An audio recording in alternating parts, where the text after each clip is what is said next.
Aquí explica un poquito cómo es lo de la combustión del gas, ¿vale? Como pues el manómetro es lo que mide la presión, ¿vale? El manómetro, que pone aquí, el manómetro es un medidor de presiones, ¿vale? Por ejemplo, lo de las ruedas del coche cuando vais a hinchar las ruedas, eso también es un manómetro, ¿vale? Y bueno, aquí tendríais las ventajas y desventajas de lo que es el calor húmedo. Rápido, destrucción de las bacterias y esporas en un corto tiempo, pensad que os he dicho 3 a 7 minutos incluso, ¿vale? Hay un bajo deterioro del material expuesto, no le estamos aplicando producto químico, por lo tanto preserva mejor el material, ¿vale? Fácil manejo, no tiene dificultad, simplemente tienes que apretar los botones como esté estipulado, cargar las bandejas y ya está, no necesita ni mezclas de tóxicos ni nada, ¿vale? No necesita después mucha historia de airear ni nada, entonces es bastante sencillo, ¿vale? Está todo muy automatizado, como pone aquí, muy automatizado, entonces es sencillo de llevar a cabo, ¿vale? Desventajas. Bueno, pues que si tengo alguna solución que no se puede mezclar con agua, pues no me va a servir, ¿vale? Por ejemplo, polvo, no lo puedo introducir en autoclave porque se me va a diluir con el agua, ¿vale?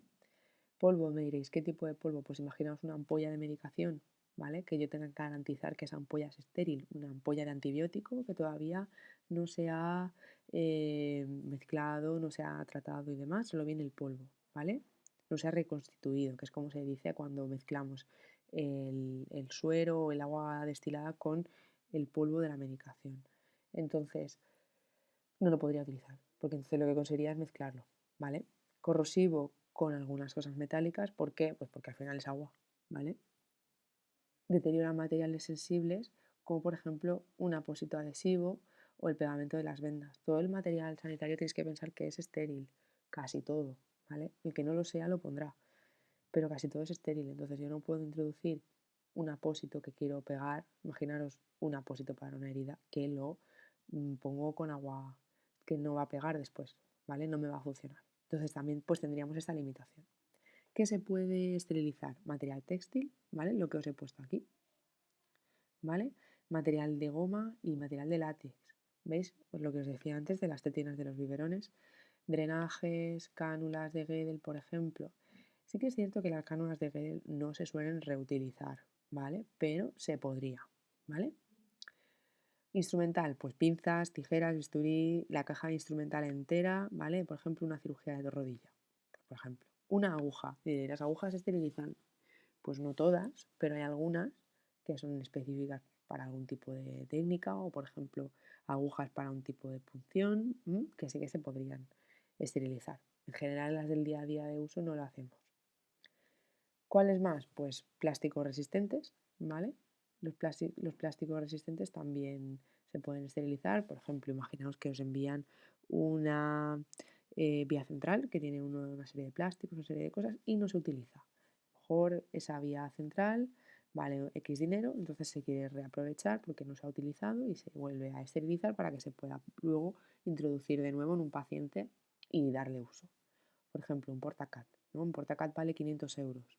A lo mejor yo del portacat necesito unas partes, vienen todo un montón de partes distintas y de las 10 cosas que vienen que componen el portacat, solo voy a necesitar 5 porque es, por ejemplo, en lugar de una colocación de un portacat, es una persona que se le ha roto y hay que arreglarle una parte. Utilizo la mitad. ¿Qué hago con la otra mitad?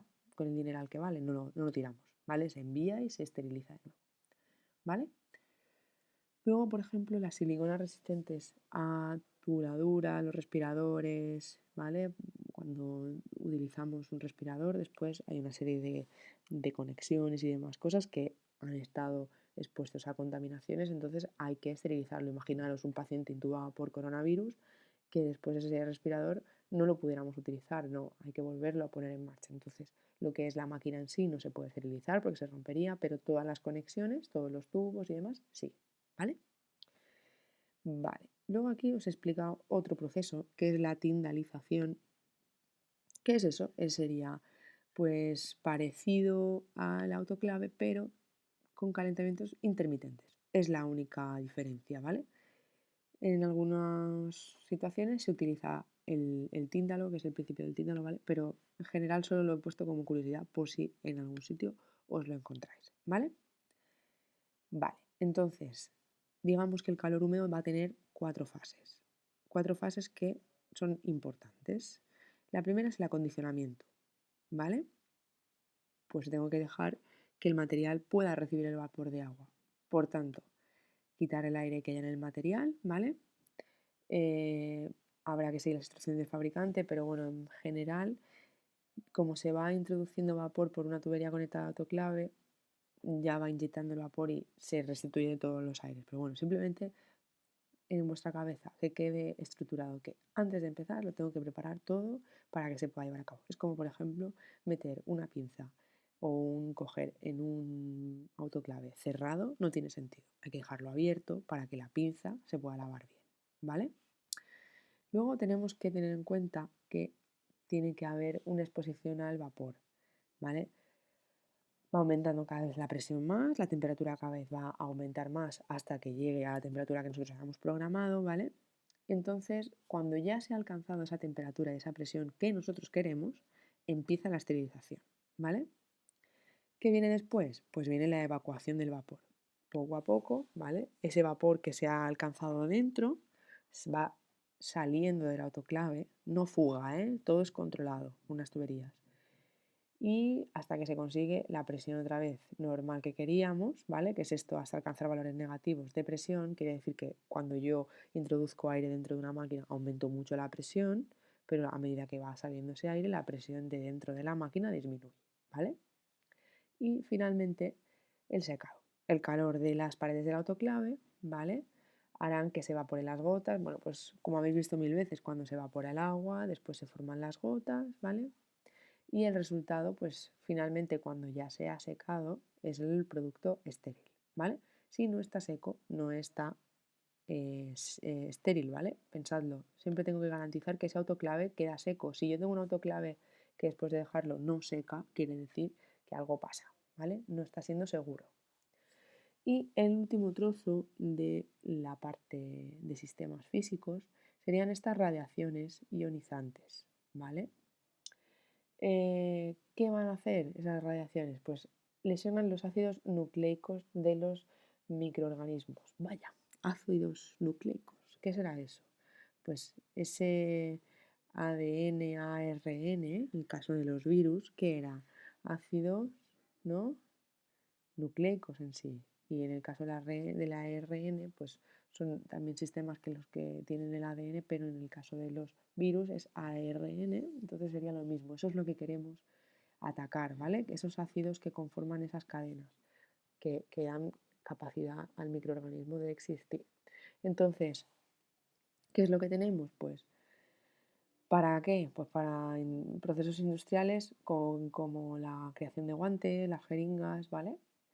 Y nada, aplicamos rayos gamma, ¿vale? Procedentes del cobalto, esto es una curiosidad. Y nada, hacen el efecto igual a través de esas radiaciones. Es un método muy eficaz, bastante instantáneo, pero bueno, también es cierto que es un poquito más complicado, ¿vale?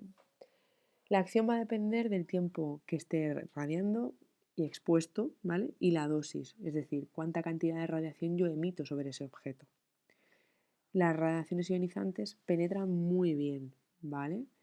Y sobre todo, en el caso de que tenga yo materiales que no pueda aplicarles un calor muy grande, ¿vale? Que es esto de aquí, materiales termolábiles, pues es una forma de conseguir la esterilidad, ¿vale? La luz ultravioleta. ¿Qué va a hacer? Lesionar los ácidos nucleicos de los microorganismos, lo que os he dicho, ¿vale? ¿Qué afectan? Pues a las moléculas de DNA es en inglés, pues de ADN, ¿vale? De los microorganismos.